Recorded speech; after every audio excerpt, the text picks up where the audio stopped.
கடகராசிக்கு இந்த 2026ஆம் ஆண்டு எத்தகைய நன்மைகளை தரப்போகிறது என்பதை நாம் பார்ப்போம்.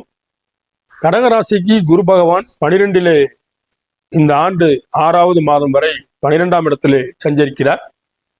12ஆம் இடம் என்பது வெளிநாட்டை குறிக்கும் பாவகமாகும்.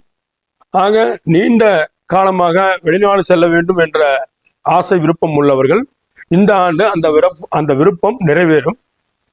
அதே போல் குரு பகவான் 4ஆம் இடத்தை கடகராசிக்கு 4ஆம் பாவத்தை பார்ப்பதால் மாணவர்களுக்கு கல்வியில் மிக சிறந்த ஆண்டாக இந்த ஆண்டு இருக்க போகிறது.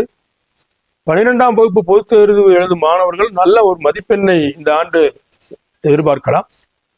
வீடு வாங்கும் எண்ணம் உள்ளவர்கள், ஆசை உள்ளவர்களுக்கு 4ஆம் இடத்தை குரு பார்ப்பதால் கட்டாயம் வீடு வாங்கும் யோகம் உண்டு. அதே போல் வாகனம், கார் போன்ற வாகனங்களும் வாங்கும் அமைப்புகள் இந்த ஆண்டு கடகராசிக்கு உண்டு. குரு பகவான் 6ஆம் பாவத்தை பார்ப்பதால் 6ஆம் பாவம் குறிக்கும் வேலை இல்லாமல் வெகு ஆண்டுகளாக சிரமப்பட்டு கொண்டிருந்த கடகராசி நண்பர்களுக்கு இந்த ஆண்டு நல்ல ஒரு அருமையான வேலை கிடைக்கும். வேலையில் பதவி உயர்வு உண்டு. பொதுவாக பார்க்கும் பொழுது கடகராசிக்கு ஒரு 65% நற்பலனை நாம் எதிர்பார்க்கலாம். நன்றி, வணக்கம்.